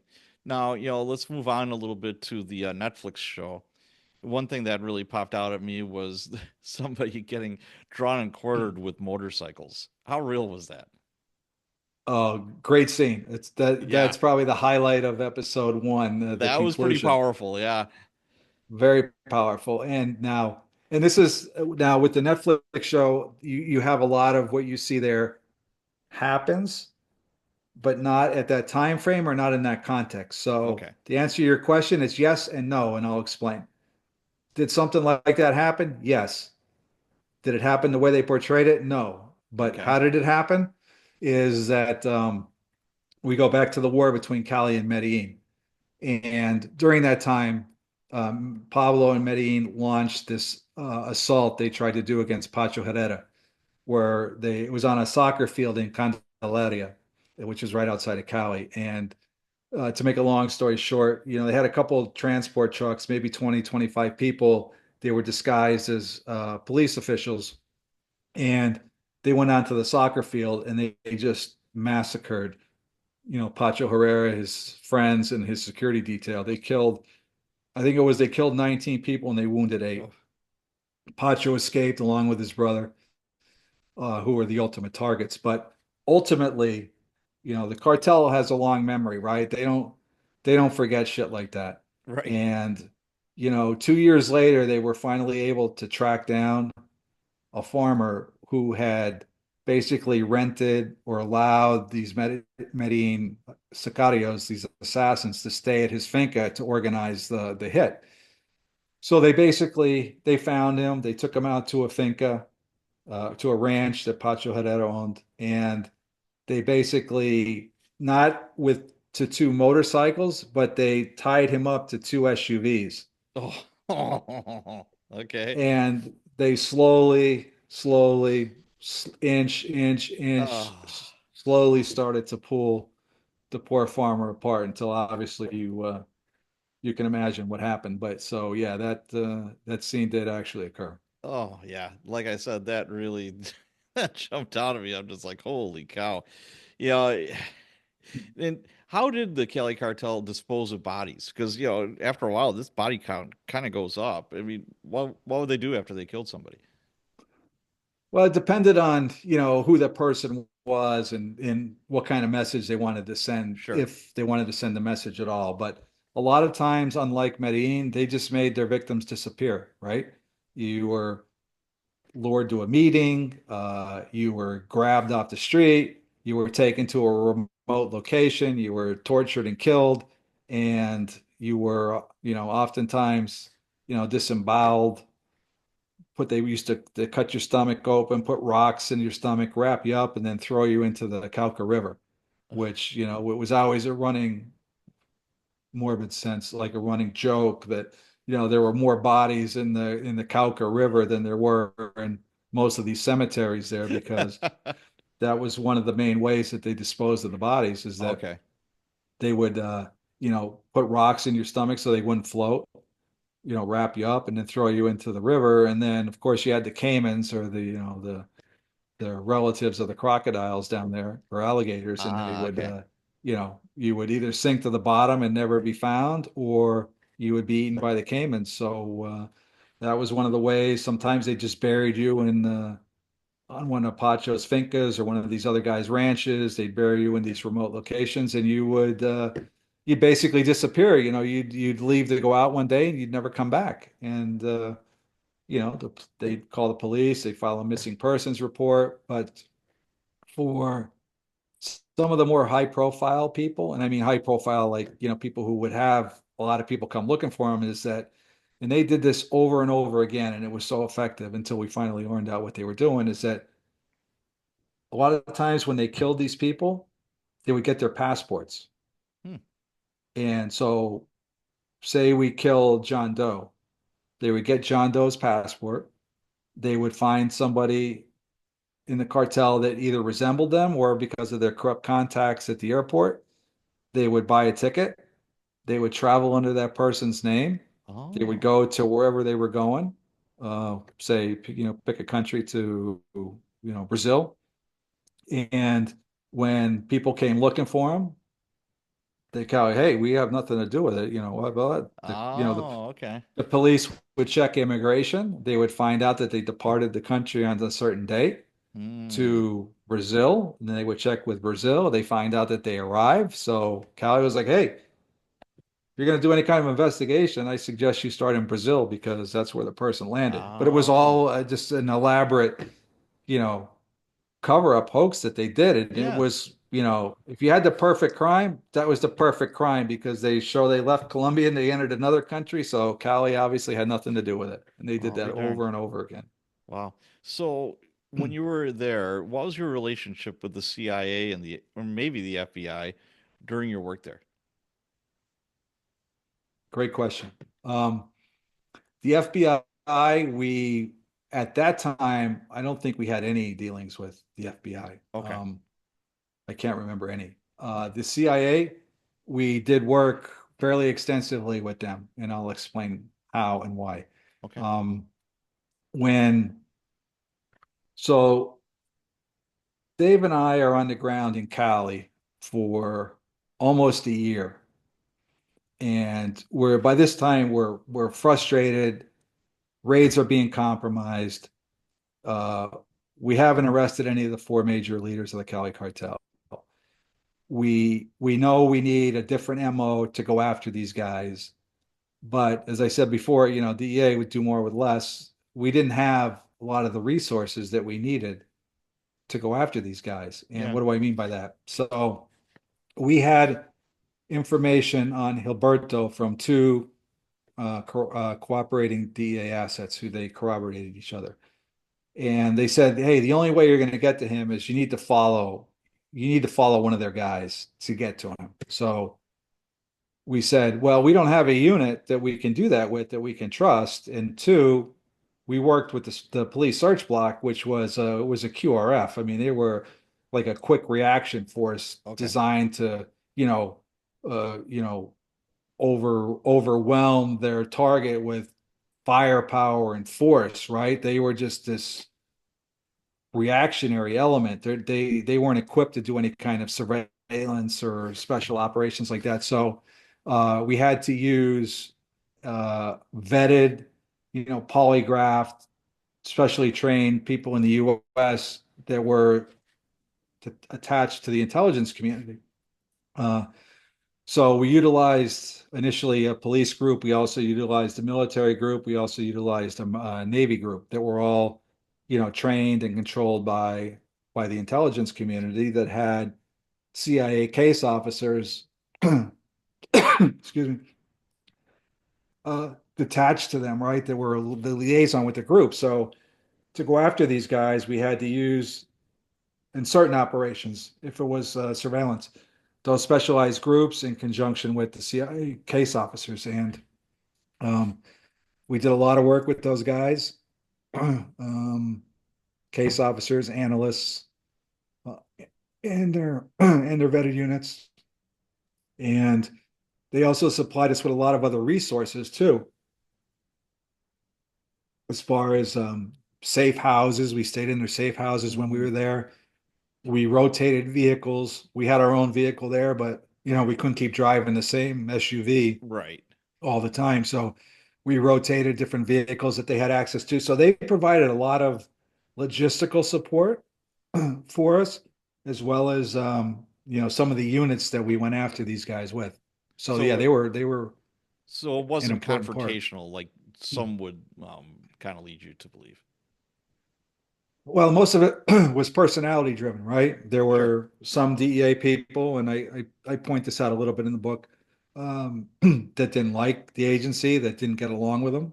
Mm, But Dave and I had worked with a lot of these guys before when we were there. We hung out with them on the weekends. If we were back in Bogota, we played golf together. We went to oh, marine okay. house parties and we coordinated and deconflicted stuff when we were in Cali. And but make no mistake, they had their units, we had our units, and of course, you know how it is with the rivalries between Oh agencies, yeah. right? So it was always a race to who was going to get the Godfathers first, the DEA or Okay. the CIA. All right. So we had, but it was a friendly rivalry, right? Because me and Dave got along with the all the guys pretty well. We even made bets as to who was, going to catch the first Godfather and stuff. Okay. But so even though all the information and stuff for Miguel and Gilberto was from DEA assets that we controlled on the ground, we did have to use their units. But I can tell you though, funny that after we arrested Gilberto, one of the analysts, the Intel community, I always say Intel community because I hate to say those three letters. Um, that not in a bad way. It's just Yeah. you get so used to never saying, you can't say that. Um, Okay. that he was so distraught that he was like almost crying because in his mind he thought that the agency was going to catch Hilberto first before the Okay. DEA did, and even though we used our units and stuff, it was more attributed to DEA. He was like so upset, so that made it even you know more fun and a bigger rivalry. But yeah, they provided us with a lot of support though. Cool. Now, one of the highlights of the Netflix series was you're going after one of the Godfathers, and it was kind of a ruse. You used a chicken truck, yeah, Yes, a poultry truck. Yeah. Was that true? And who thought of it if it was? it is true. Okay. But again, like as you see in the Netflix series, that event happened, but it was in a different operation and not exactly the way it Oh, was there, okay. but it did happen. So when and again, this is all referenced in the book, where we have to it's suggested to us or in our discussions with one of excuse me, one of our high level assets, he tells us the air's so dry out here in Arizona, it's Oh, I crazy. bet. Um, he tells us, look, in order to penetrate cartel security, you can't just roll up in these troop transport trucks, these covered, military or police trucks that are going to be hauling soldiers in the back. We got to find a way to be more discreet. So we get in talks and we talk about getting some kind of delivery trucks to be able to bypass the security because it's going to be an early morning raid. And, the only thing that we could really find were these chicken trucks, I guess, that delivered, chickens to the market early in the morning. So we were able to rent two of those trucks to house the troops in to be able to get to our target. So yeah, that did actually occur. Whose idea was that? That's genius. It was it was actually one of our assets Okay. ideas to get delivery trucks, but Dave and I were the ones that we scoured the city for hours trying to find trucks, and we couldn't find any, and we finally found these two chicken trucks, and that's what we used. That's awesome. I love it. So, when did you fear the most for your life as a DEA agent? And was it when you were in Colombia, or was it when you were in American soil, or somewhere else? Well, I mean, mainly in Colombia, but anytime you worked an undercover deal, you had to Right. worry about that. And I had done some undercover, in one case in Jamaica with one of my other partners, and I mean that was very very hairy. We were taken to this remote location up in the hills, and nobody knew where we were. Yeah, we didn't have any surveillance coverage. We were in a house with the door locked, and there Uh, were AK-47s that the Jamaicans had in the room with us. So anytime you did undercover, you were worried about that. But honestly, every day that you operated in Cali when we were off of the police base and kind of doing our own thing unilaterally, you had to have your head on a swivel. You had to really worry about, what was going on because we were 200 miles from our base in Bogota. We were in a safe house. There were only two of us. We're out there doing stuff unilaterally. You're worried about the corrupt police. or military maybe stopping you and kidnapping you. Right. We all know what happened to Kiki Camarena in 1985, uh, when he was kidnapped, tortured, and killed by the Mexican cartel in Guadalajara. So that's always in the back of your mind. Um, we got ourselves in, not to give too much away from the book, but uh, in some pretty hairy situations where we were basically in the middle of nowhere, being confronted by police who wanted to, take us down to the police station and arrest us, and you don't know if they're there really to arrest you, or are they there on behalf of the cartel? Right. I mean, that was, really, and that is well outlined in the book, that was very scary. A funny story, but like a very serious one, is that when we were operating in Cali now out of our safe houses, we kept our vehicle in the garage. It was a covered garage in an apartment building. And every day before we went out to do anything, we had to check the car to make sure that during the night or something that nobody came in and put, an IED or some kind of Yeah, a explosive bomb or something. device Yeah. on or under the car. A bomb, yeah, exactly. So every day we would scour the car in the morning, check it to make sure that there wasn't a bomb, in the car, under the hood, under the car. And and this is a true story, and it's in the book, and it's funny, but it's not funny. So every day we figure, well, we have to start the car because we got to go somewhere. And so what we would do is we would alternate days as to who would start the car. Oh, okay. Dave Dave would start it one day, and then I would start it the next day. So while somebody was starting the car, the other person would go, and these parking garages, they have these massive support, concrete support Yeah. pillars.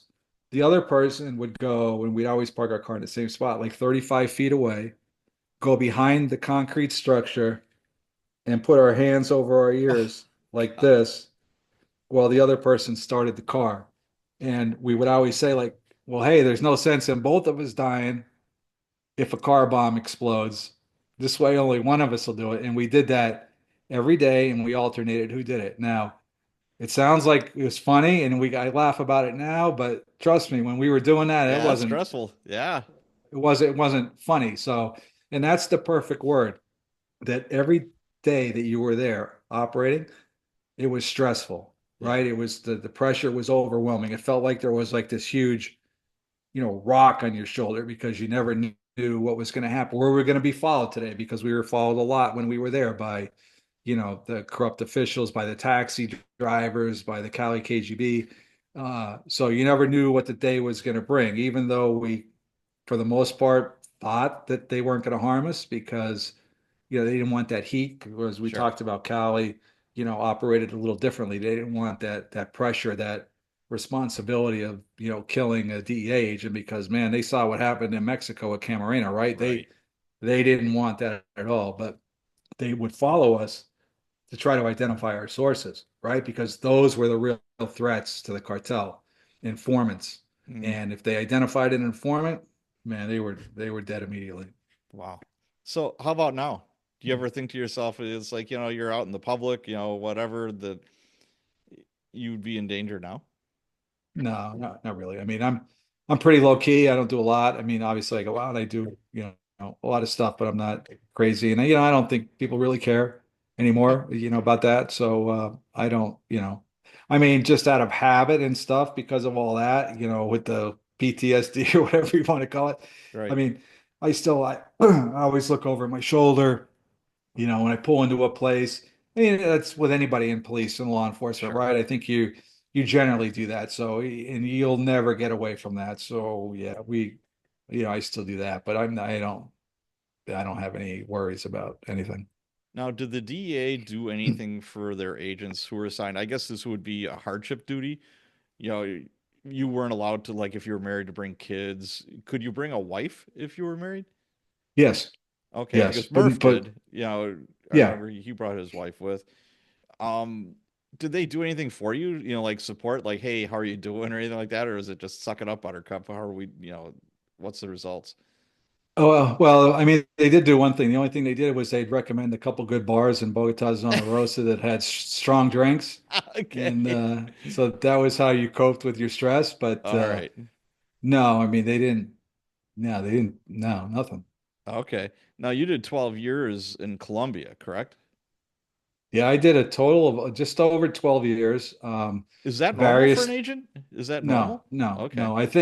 I mean, I'm pretty sure, but I'm not positive that did the most time ever for a DEA agent in Colombia. Um, if I'm not did the most time of anybody in Colombia, it's got to be number two. Um, but it's not the norm. I had done three different tours there, which is pretty unusual in and of itself. I mean, Javier did two. I did three. I went from 94 to 97, came back to the States. I went back 99 to 2002, came back to the States for a cup of coffee again, like the first time, and then went back to Colombia from 2004 to 2010, where the last tour I did 6 years and a couple of months. So total of 12 years and three different tours, three different assignments. That's a lot. Do you think there should be a limit for agents, getting stationed out of the country like that? Well, there are the most in Colombia now, you can only do 5 years and then you have to leave country. Okay. Back when I was there, it was six, right? But Mm, so you can do five. Some other countries are same, some are less. I think the most you can do for like State Department policy is 6 years. So, okay. um, yeah, because DEA is a domestic law enforcement agency, right? They don't want Right. people living overseas for their entire careers. You just can't do that now. Whereas we talk about the intel community, where they most of their stuff is done Right. That's expected. overseas. I was right, exactly. Right. And I met many of those guys that, hey, I've been in the agency for 25 years, and 22 of those years I've been overseas, other Sure. than my duty up in Langley or whatever. But yeah, so different agencies, different rules. Gotcha. Understood. So, how hard was it on you personally to be gone from home that long and be under that kind of stress? To be gone from home that long, it wasn't a problem. I was always pretty independent. I did stuff, on my own from an early age, working in Jersey when I was, 20, 21, being with the PD in Virginia Beach for, when I was 22, and then being in Miami. So that wasn't a problem. But, operating in Cali at the time, that was again pretty stressful. And it was always, when we had a trip back to the US and you landed and you got off the plane in Miami or wherever you were, and, you started to walk to the airport, it was like this huge weight lifted off your shoulder, right? Mm, You didn't have to continually look over your shoulder, and I didn't have to cover my ears when we started the car. So it was like operating in two completely different environments. But yeah, when you were even in Colombia, even if you weren't in Cali, you were still in Bogota. I mean, you had to be careful, you had to be aware of your surroundings, and it's a different atmosphere for sure. Now, were you carrying a gun all the time, or were there restrictions on that? No, we could carry weapons in Okay. Colombia at the time. What was your usual weapon of choice? Well, we were issued Glocks in the academy, so I had Oh, a Glock 17.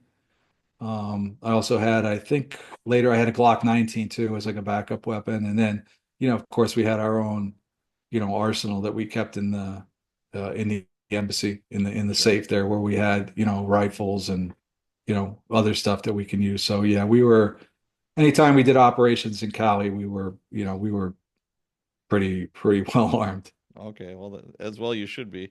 So, what were the results of the arrests? All four Godfathers eventually were caught and arrested and extradited to the United States, correct? They weren't extradited to the United States. Eventually, Oh, I thought they were. Gilberto and Miguel were extradited to the United States Okay. for crimes committed, because at the time when we were operating in Colombia, there was no extradition for Colombian nationals, right? Mm, That was banned. I mean, if you look at Colombia's history, they had extradition, they didn't have it, they had it, they didn't have it. And then with the ratification of the new constitution in 1991, which is why Pablo surrendered, which is why the Ochoas surrendered as well. they did away with extradition. Okay. So when the Godfathers were caught, there was no extradition. But later on in mid 1997, these guys had been caught by then. They implemented a new extradition policy, which said that you were eligible for extradition from Colombia to the U.S. provided you fit a certain criteria of crimes and stuff. But it was for crimes committed after December 17th, 1997. Hmm. Okay. So Gilberto and Miguel Rodriguez, while they were in prison, they continued to try to traffic and run their organization.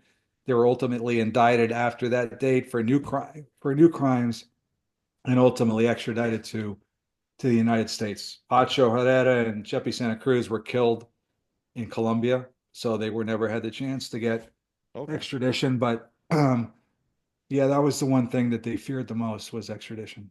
I would imagine. Were you satisfied with the sentences the ones that weren't killed got?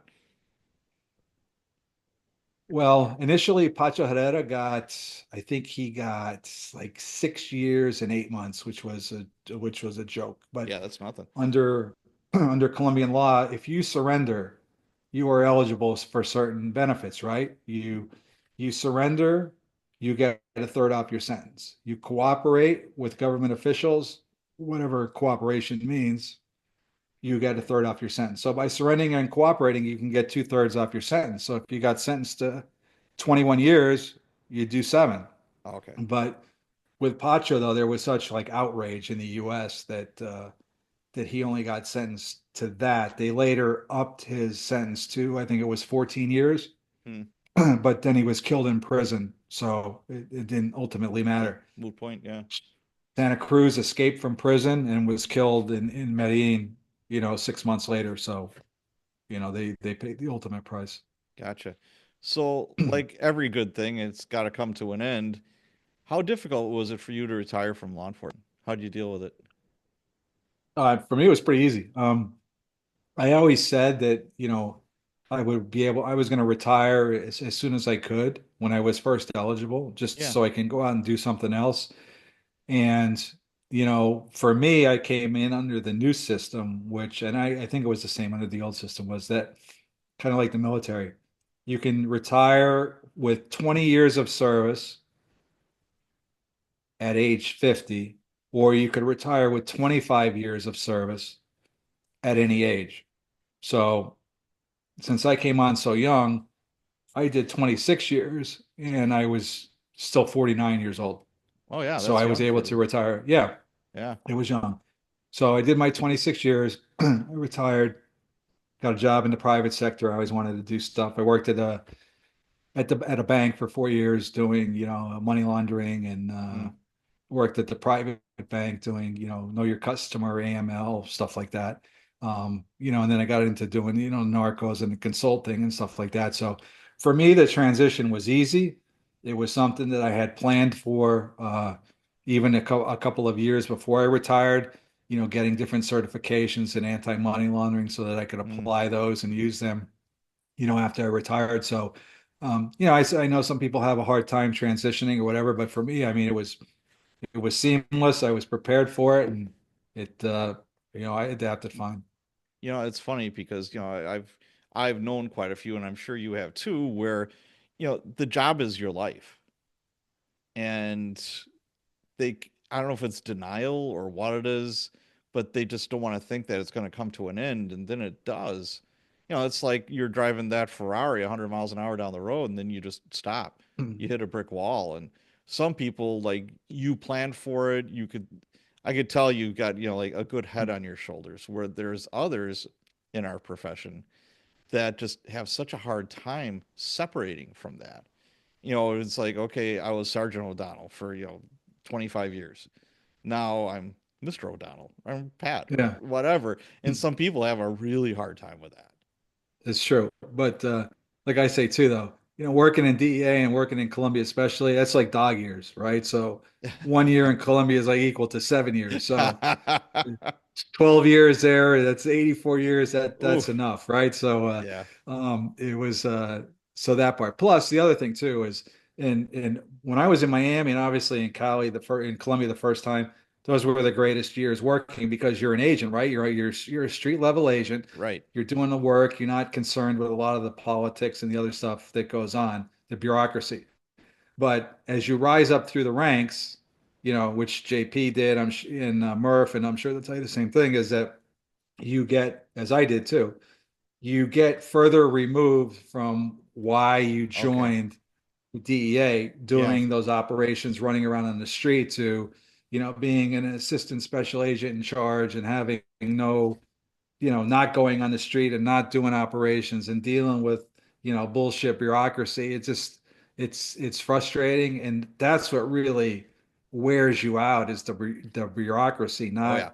not, running around on the street. So like I said, the higher you go up to, then it's like, you know what, I'm just going to go do something different. Gotcha. Now let's talk about your book. It's upcoming book. After Escobar, taking down the notorious Cali Godfathers and the biggest drug cartel in history. How did this happen and why did you write the book? It's a good question. And, Dave always gives me shit over this, but my partner is that, so as we just talked about, I retired from DEA in 2014. Dave went to the max. The the mandatory retirement age of DEA is 57. I think Dave even got an extension or two. So he did, 33 years in the government with DEA, as well as, the military background. So, and that's why in Narcos, you see that they don't refer to him as Dave Mitchell. They give him a name, Daniel Van Ness, because Dave was still active Oh, with the okay. DEA when they were making the Narcos. So they Ah, didn't okay. couldn't use his name. So, um, and as you pointed out earlier, I had done a couple podcasts with Murph. I had done a 6 episode television program with the Discovery Channel, Finding Escobar's Millions, where we went down to Colombia and dug up the whole country looking for, money and gold and Yeah. all this stuff that Pablo had buried. And all this time, Dave was still working with DEA. So when he finally did retire, we did a podcast or two, and he's like, you know what? He goes, man, you got to do all that cool stuff, after you retired with Narcos and stuff, and I haven't got to do anything, man. And we should write a book. And I'm like, I'm not writing a book, man. I got enough stuff to do. I didn't want to do it. And he's like, come on, we could tell our own story. It'd be cool. And I wasn't in favor of it at all, but he finally convinced me to do it. And I said, all right, we'll make you a deal. I'll make a deal. We'll draft up, you to on a nonfiction book, you have to submit a book proposal Mhm. and you got to get a literary agent. So I said, look, we'll draft up a proposal. If we can get a literary agent, we'll pursue the next step, which is getting a publisher. And if we can get a publisher, then we'll do the book. How's that sound? He's like, yeah, fair enough. And of course, we did that, and we got to deal with Post Hill Press. So there we are. We decided to write the book. And I gotta say, I got a sneak peek of the book. It comes out in June, I believe. It goes live in June. It's June. up for pre-order. I pre-ordered it, but I got a sneak peek. I like the book better than the Netflix series. It moves faster. I just liked the book better. But that happens a lot with books, that are turned into movies or vice versa. So, and I also did notice that JP gave you guys a really nice forward. I like that. JP wrote a great forward, and Yeah. when I read it, I was like, man, he did a really good job. And I had worked in Colombia with JP, with Javier Pena, the second time I was there for 2 years. He was there for a 2 year span, and we worked together during that time. And we did some pretty cool things down there together, and which he alludes to in the forward. But the thing that got me about the forward that he wrote, which was, and it wasn't really anything operationally, but when he said, and I look back on it, it's pretty true in that, where he said, not only does the book give you like that firsthand inside look into the operations and stuff, which it does, and from our point of view on the ground, but there's other lessons, like life lessons, Hmm. that you can take out of that book, like courage, leadership, performing under pressure, adversity. Oh my God, overcoming adversity. We failed so many times, there was over and over and over. And, never giving up, you know, learn from your failures, learn from your mistakes, move forward and try to get the best result. And and reading that, I was like, man, that's true. You can apply a lot of that stuff to business, to life. Is that make take calculated risks. I mean, don't go out there and do crazy stuff, but weigh all your options. Take calculated risks. Persevere. Don't give up. Don't ever give up. So that was yeah, it was a really good forward that he wrote. Yeah, I really like that. It really, I've read a lot of forwards, and that was one of the best ones I've read. So that was Uh, way to go, JP. Kudos to JP. Yes, absolutely. So let's start winding down here. I'm gonna ask you some like broad stroke questions here. Why do you think the general public is so obsessed with gangsters and like, you know, Pablo? People are still, you know, obsessed with that guy, and big crime figures, Al Capone, even, and just why is a society, why are people so obsessed with that? Well, I mean, it's a good question. I think they want to know more about the backstory of these people, right? Like who they were, why did they get into that life? How did they get so big? Like, what did they do to become Right. these monsters? Yeah, how much money did they really have? Did they really kill that many people? So I think it's they're it's fascinating to a lot of civilians that like, hey, not that they want to glamorize the person, but it's like I want to know more about this guy. Like, how does a guy like Pablo Escobar at the time become the world's biggest narco terrorist and one of the biggest drug traffickers ever? How do you get to that level? What went into him getting to that level? Same thing with like Capone or Dillinger or any of the mafia. Like, how do you become like that? And I think that backstory is fascinating to people and like how they had so much money. Look, they were buying this and buying that. Again, not that they like envy them, but they just want to know that story. They want to know more about how that all came about. I mean, that's what I envision that they just want more. They want to know how they got to be so big. How do you get to be so big like that? Yeah, I think that's a part of it. Even fictional, gangsters, The Sopranos. It was so popular. People were, I think they were fascinated with Tony Soprano, and then Without like a doubt. Sons of Anarchy. They're a bunch of biker dudes doing really horrible stuff, but again, they were kind of glamorized. And just and normal people that have never been the victim of a crime, probably have never seen a crime. Just I think they're just it's like moths to a flame sometimes. Right, absolutely. I agree with you 100%. Yeah, it's something. All right, so we know there's a drug problem. If you had a magic wand that could combat this somehow, some way, what do you think the answer is for this? Hmm. I don't know if there's any one answer to do it, but I mean, if I had a wand and I would do one thing, I'd probably eliminate the demand, right? Because if you don't have the demand for drugs, then you're not going to have the supply, right? Supply and demand go hand in hand. So, if you can eliminate the demand, for the most part, get rid of the problem. How would you The do other that? thing, well, I don't know. I don't have the Yeah, magic wand. you So don't you have asked me that magic wand. if I had Okay, the magic wand, right? But right. yeah, I don't think you're ever going to get rid of the demand for, a number of reasons. The amount of money that people have now in the US, the freedom, the availability of it. So I don't think, you're never going to get rid of that. Maybe public messaging, education in schools at a younger, earlier age. I think you've seen now some of the fentanyl deaths start to come down because of the public service announcements. The acting DEA administrator Derek Maltz is a good friend. The messaging that he's doing and others as far as getting that word out there that one pill can kill, and so on and so forth, and letting the public know that these things are a danger has reduced the level a little bit. But it's not a problem that can be solved with one swipe of the wand. Going after these cartels in the country, they operate freely in Mexico for the most part. The corruption is systemic and is part of the reason why you don't have these huge cartels and cartel leaders in the US because you don't have that corruption where they can survive and go on for so long. So, I mean, it's a multifaceted problem. But I think you can start by trying to, get rid of the demand, which of course we know is very, very difficult. Yeah. What do you think about legalization of marijuana? I hate the question because, people are entrenched on one side, people are entrenched on the other They side, certainly and are. you're Yes. you're you're never going to convince either of what the thing is. But I'm not in favor, obviously, of any legalization of any drugs. So I'm not in favor of it.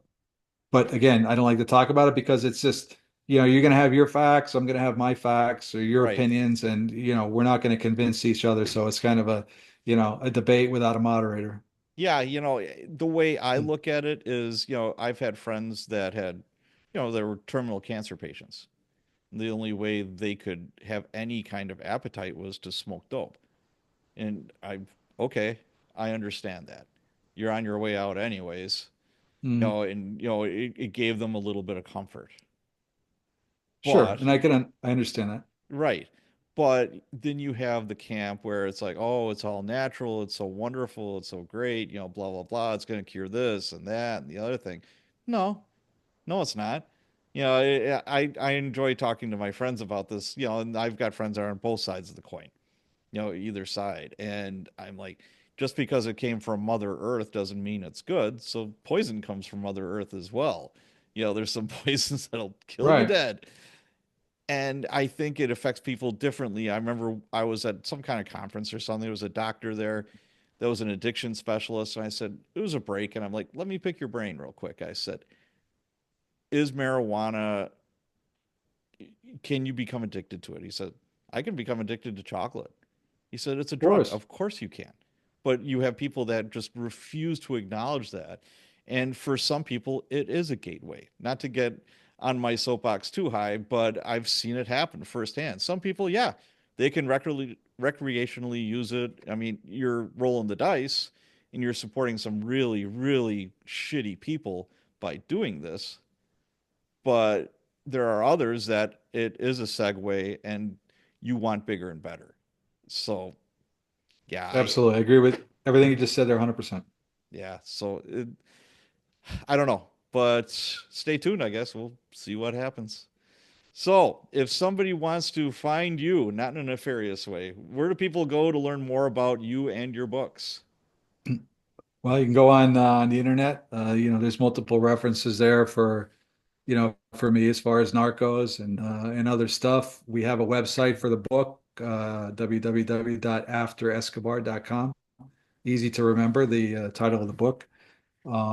The website's got some more details about the operations. It's got a gallery of photos. It's got a brief synopsis of the book, and I think you can get some good background information from the website. All right.